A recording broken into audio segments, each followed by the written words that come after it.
Hi hello namaste welcome to our channel social post. This is Manasa. ఈ రోజు మనతో పట్టినటువంటి గెస్ట్ గ్రూప్ 1 మెంటర్ శివన్ గారు. నమస్తే సార్. నమస్తే అండి సార్. ఈ గ్రూప్ 1 ఎగ్జామ్స్ కి స్టూడెంట్స్ చాలా టైం ఇన్వెస్ట్మెంట్ చేసి చదవాలి. సో కొంతమంది ఏం చదవలేక గ్రూప్ 1 అంటే మనకి నాలెడ్జ్ ఎక్కువ ఉండాలి అన్నట్టు, మనకి జనరల్ నాలెడ్జ్ ఉండాలి కదా సార్ దానికి సంబంధించి. సో ఏది పడితే అది ఏది చూసినా దీని నుంచి మనకి నాలెడ్జ్ వస్తుందని చదివేస్తూ ఉంటారు. సో అలా కాకుండా ఏ పర్టికులర్ బుక్స్ చదివితే తొందరగా నాలెడ్జ్ గెయిన్ చేసుకోవచ్చు, ఈ సబ్జెక్ట్ పాస్ అవ్వచ్చు అని అంటే మీరు ఏ బుక్స్ సజెస్ట్ చేస్తారు? సో బుక్స్ కంటే ముందు సిలబస్ అనాలిసిస్ చేయాలండి ప్రతి ఒక్క ఆస్పిరెంట్ కూడా. ఈ సిలబస్ వెబ్సైట్ నుంచి డౌన్లోడ్ చేసుకున్న తర్వాత ప్రతి సబ్జెక్ట్ లో ఉన్నటువంటి యూనిట్స్ అనేది చూడాలండి. చూసిన తర్వాత కొన్ని కేటగిరీస్ ని బేస్ చేసుకొని బుక్స్ అనేది డిసైడ్ చేసుకోవాలి. సో మనకి బుక్స్ అంటే మార్కెట్ లో చాలా బుక్స్ ఉంటాయండి, స్క్రాప్ ఎక్కువ ఉంటుంది ఎప్పుడైనా కూడా. సో ఆ స్క్రాప్ ని పక్కన పెట్టేసి మంచి బుక్స్ ఎంచుకోవాలి. ఈ బుక్స్ ఎంచుకునే దానికి నేను క్రైటీరియా చెప్తానండి. మామూలుగా ఒక 5 థింగ్స్ అయితే చెప్తాను. ఆ 5 థింగ్స్ వల్ల బుక్స్ ఎంచుకుంటే బాగుంటుందండి. సో ఫస్ట్ మనం ఎంచుకునే బుక్స్ అనేది మీడియం బేస్ చేసుకుని తీసుకోవాలి.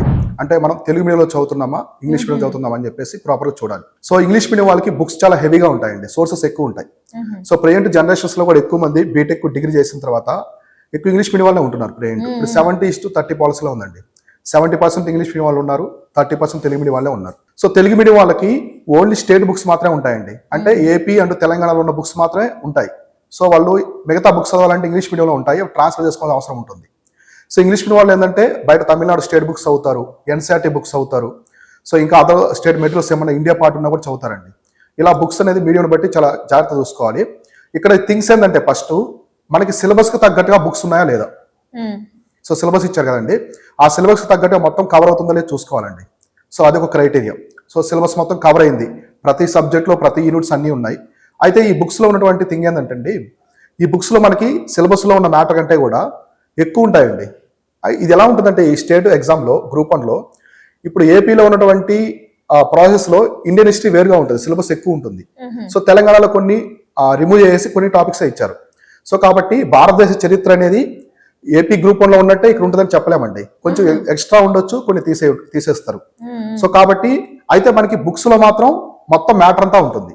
సో ఇండియన్ హిస్టరీకి సంబంధించి మొత్తం ఉంటుంది.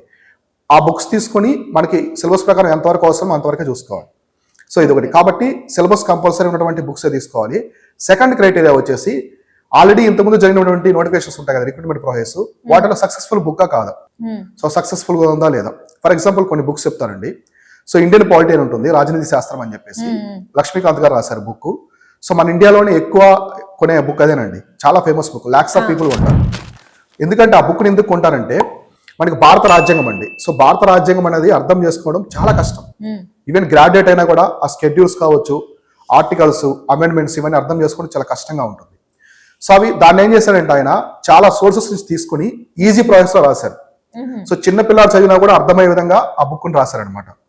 సో దానివల్ల ఏమవుతుందంటే తక్కువ టైంలో ఆస్పిరెంట్ చాలా స్ట్రాంగ్ అవుతారు ఆ బుక్ చదవడం వల్ల. సో ఆబ్వియస్లీ ఎక్కువ మంది ప్రిఫర్ చేశారు. నెక్స్ట్ సిలబస్ కి తగ్గట్టుగా ఆయన రాశారు, అంటే కాంపిటేటివ్ ఎగ్జామ్స్ కోసమే ఆ బుక్స్ రాశారు. సో కాబట్టి నేను స్టూడెంట్స్ చెప్పేది ఏంటంటే లాస్ట్ జరిగిన రిక్రూట్మెంట్ ప్రాసెస్ లో ఎక్కువ మంది టాపర్స్ సజెస్ట్ చేసిన బుక్స్ అవన్నీ చూసుకోవాలి. ప్లస్ వాళ్ళు సజెస్ట్ చేస్తారని చెప్పేసి బ్లైండ్ గా తీసుకోకూడదండి. సో అక్కడ మళ్ళీ ఆ బుక్స్ మనకి అనుకూలంగా ఉందా లేదా. ఇప్పుడు లక్ష్మీకాంత్ బుక్ ఉంది, సుభాష్ కశ్యప్ అని చెప్పేసి, డిడి బోసన్ ఇంకో బుక్స్ కూడా ఉంటాయండి పాలిటీ, కానీ అవి చాలా డిఫికల్టీగా ఉంటాయి, కానీ అవి కూడా చదివే ఆస్పిరెంట్స్ ఉంటారు. కాబట్టి మనకి ఏది అనుకూలంగా ఉందో చూసుకోవాలి బుక్ తర్వాత. సో సిలబస్ మొత్తం కవర్ అయిపోయింది, సో ఈజీగా ఉండాలి, అండర్స్టాండింగ్ ఈజీగా ఉంది, సో ఆ బుక్ ప్రిఫర్ చేయొచ్చు. తర్వాత అప్డేట్ ఉండాలండి ఖచ్చితంగా బుక్ అనేది. ఆ బుక్ అనేది కరెంట్ అఫైర్స్ అప్డేట్ అవుతుండాలండి కంపల్సరీ. ఎడిషన్స్ వస్తూ ఉంటాయి మనకి బుక్స్, 3rd ఎడిషన్, ఇప్పుడు లక్ష్మీకాంత్ 7th 8th ఎడిషన్ వరకు వచ్చాయండి. సో కాబట్టి ఇలా ఆ ఎడిషన్స్ ప్రకారం బుక్స్ అనేది తీసుకోవాలి. ఆ ఎడిషన్ అయ్యే కొద్దీ కరెంట్ అఫైర్స్ అన్ని యాడ్ అవుతూ ఉంటాయి అనమాట. సో మనకి రీసెంట్ గా సుప్రీంకోర్టు జడ్జిమెంట్స్ కొన్ని వచ్చాయి, సో యాక్ట్స్ వచ్చాయి, కొన్ని కమిటీస్ వచ్చాయి, అవన్నీ కూడా ఈ బుక్స్ లో యాడ్ చేస్తారండి. సో అలా కరెంట్ అఫైర్స్ అప్డేట్ ఉందా లేదా అవి కూడా చూసుకోవాలండి. ఇలా కొన్ని క్రైటీరియాస్ బట్టి బుక్స్ అనేది తీసుకుంటేనే ప్రాపర్ గా ఉంటుంది. సో ఓకే, ఈ బుక్స్ అనేవి ఎన్ని టైప్స్ ఉంటాయి. సో క్రైటీరియా బట్టి బుక్స్ తీసుకున్నాము. మనకి బుక్స్ అనేది 3 టైప్స్ ఉంటాయండి మామూలుగా. సో ఫస్ట్ వచ్చేసి గవర్నమెంట్ పబ్లిష్ చేసే బుక్స్ అండి. మనకి తెలుగు అకాడమీ బుక్స్ కావచ్చు, ఇగ్నో ఇందిరాగాంధీకి సంబంధించి యూనివర్సిటీకి సంబంధించినవి, బిఆర్ అంబేద్కర్ ఓపెన్ యూనివర్సిటీకి సంబంధించి ఇలా బుక్స్ ఉంటాయండి. అవన్నీ పబ్లిక్ బుక్స్, అంటే గవర్నమెంట్ ప్రొఫెసర్స్ రాసిన బుక్స్ ఉంటాయి. సెకండ్ వచ్చేసి ప్రైవేట్ ఆథర్ బుక్స్ ఉంటాయండి. సో ప్రైవేట్ ఆథర్స్ అంటే లక్ష్మీకాంత్, సేనే సారు, ఇలా కొందరు బుక్స్ రాసుంటారు, బుక్స్ నితిన్ సింగాని అని చెప్పేసి రాసుంటారు. 3rd కేటగిరీ వచ్చేసి ఇన్స్టిట్యూషన్ మెటీరియల్స్ అండి. ఇన్స్టిట్యూట్ కొన్ని మెటీరియల్స్ రిలీజ్ చేస్తాయి, అవి కూడా చాలా బాగుంటాయి కొన్ని. ఇప్పుడు మనం చూద్దామండి బుక్స్ కేటగిరీలో ఏవే బాగుంటాయని. సో గవర్నమెంట్ రిలీజ్ చేసే బుక్స్ అండి తెలుగు అకాడమీ ప్రొఫెసర్స్ చాలా ఎక్స్పర్ట్స్ ఉంటారండి. ఏ సబ్జెక్ట్ అయినా చరిత్ర కావచ్చు, జాగ్రఫీ భూగోళ శాస్త్రం కావచ్చు, సైన్స్ అండ్ టెక్నాలజీ ఏదైనా కూడా చాలా ఎక్స్పర్ట్ గా రాస్తుంటారు గవర్నమెంట్ ఆ ఫ్యాకల్టీ అనేవాళ్ళు. నేనైతే ఫస్ట్ కేటగిరీ వాటికే ఇస్తానండి. కంపల్సరీ ఆ బుక్స్ చదవడం వల్ల మంచి నాలెడ్జ్ వస్తుంది. ఎందుకంటే వాళ్ళు చాలా పండిపోయి ఉంటారు ఆ సబ్జెక్ట్స్ లో, ఎక్స్పర్ట్స్ ఉంటారు, అప్డేట్ చేస్తూ ఉంటారు, అప్డేట్ అవుతాయి బాగా గవర్నమెంట్ బుక్స్ కూడా, అవి ప్రిఫర్ చేయాలి. ప్రైమరీ బుక్స్ అవి పెట్టుకోవాలండి. నెక్స్ట్ దానికి వాల్యూ అడిషన్ గా ప్రైవేట్ ఆథర్ బుక్స్ పెట్టుకోవాలండి. సో రిమైనింగ్ బుక్స్ లక్ష్మీకాంత్ ఇలా కొన్ని ఉంటాయి, ఆ బుక్స్ అనే తీసుకోవాలి. సో ప్రైవేట్ ఆథర్ బుక్స్ కి పబ్లిక్ ఆథర్ బుక్స్ కి మధ్య డిఫరెన్స్ ఏంటంటే లాంగ్వేజ్ అండి. సో ఇప్పుడు గ్రూప్ 1 ఎగ్జామ్ ఉంది. సో గ్రూప్ 1 ప్రాసెస్ ఎలా ఉంటుందంటే ఫస్ట్ ప్రిలిమినరీ ఎగ్జామ్ కండక్ట్ చేస్తారు. సో ప్రిలిమ్స్ తర్వాత మెయిన్స్ ఉంటుంది. ప్రిలిమ్స్ అంటే డిస్క్రిప్టివ్ ఆబ్జెక్టివ్ ఉంటుందండి. ABCD MCQs ఇచ్చేస్తారు. సో సింపుల్ గా ఎవరైనా ఆప్షన్స్ పెట్టేస్తారు ఏదైనా కరెక్ట్ అని చెప్పేసి. కానీ మెయిన్స్ అలా ఉండదండి. సో మెయిన్స్ లో వచ్చేసి డిస్క్రిప్టివ్ రాయాలి.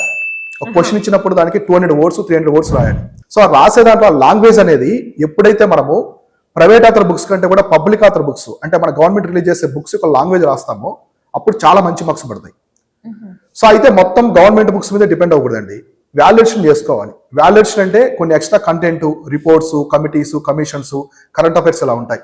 సో అవన్నీ కూడా మనకి private author books plus institution materials ఎక్కుతాయి. సో నేనేం చెప్తానంటే ప్రైమరీగా మీరు తెలుగు అకాడమీ బుక్స్ అనేది పెట్టుకోవాలి మెయిన్స్ కి. సో వాల్యుయేషన్ కోసం కొన్ని ప్రైవేట్ ఆథర్ బుక్స్ నుంచి, ఇన్స్టిట్యూషన్ మెటీరియల్స్ నుంచి ఖచ్చితంగా మీరు అవి యాడ్ చేసుకుంటే మాత్రం చాలా మంచి మార్క్స్ వస్తాయండి బుక్స్ పరంగా. సో కాబట్టి చివరిగా నేను చెప్పేదంటే బుక్స్ గురించి టాపర్స్ చదివారని చెప్పేసి బ్లైండ్ గా చదవకుండా, సో మనకి పాసిబుల్ గా ఉందా లేదా, ఈజీ ఆఫ్ లాంగ్వేజ్ ఉందా లేదా, సో మనకు తెలియదు, బిగినర్స్ గా వచ్చాము ఈ ఫీల్డ్ లోకి, సో అడగండి, ఆల్రెడీ సీనియర్స్ ఉంటారు, ఖచ్చితంగా వాళ్ళ సలహా తీసుకోండి. ఫెయిల్యూర్స్ ఉంటారు, సో ఫెయిల్యూర్స్ ఎందుకు ఫెయిల్ అయ్యారు, ఎటువంటి మిస్టేక్స్ అయ్యి బుక్స్ లో అవి తీసుకోవాలి. సో ఇక్కడ అతిపెద్ద మిస్టేక్ ఏంటంటే బుక్స్ గురించి ఫస్ట్ ఒక బుక్ తీసుకుంటారండి ఆస్పిరెంట్, చదువుతారు కొన్ని రోజులు బాగానే ఉంటుంది. సో ఎక్కడైనా టీకి వెళ్ళినప్పుడు, కాఫీకి వెళ్ళినప్పుడు డిస్కషన్ జరుగుతూ ఉంటాయి ఆస్పిరెంట్స్ మధ్య. సో ఒక ఏదో ప్రశ్న వేస్తాడు, ఇతను చెప్పలేకపోతాడు, అతను అడుగుతాడు ఏ సోర్స్ చదివా అని చెప్పేసి, ఒక బుక్ చదివేస్తాడు. సో అతను భయంతో ఫియర్తో ఆ బుక్ చదువుకునేస్తాడు మళ్ళీ. సో యాక్చువల్గా అతను కొన్న బుక్ లో కూడా ఉంటుంది. సో అక్కడ కాన్సన్ట్రేట్ ఫోకస్ చేయకపోవడం వల్ల అలా ఉంటుంది. కాబట్టి ఫ్రెండ్స్ చెప్పారని చెప్పేసి కాకుండా బుక్స్ అనేది రిపీట్ చేయకూడదండి. సో ప్రైమరీ బుక్ ఒకటి ఉండాలి, వాల్యుయేషన్ కొన్ని బుక్స్ తీసుకొని ప్రాపర్ గా వెళ్ళాలంటే గ్రూప్ 1 ప్రిపరేషన్ చాలా చాలా స్ట్రాంగ్ ఉంటుంది. మీరు చెప్పిన కంటెంట్ ఏదైతే ఉందో ఇప్పుడు గ్రూప్ 1 కి ప్రిపేర్ అయ్యే ప్రతి ఒక్కరికి కూడా హెల్ప్ అవుతుంది. అవునండి. Thank you so much sir.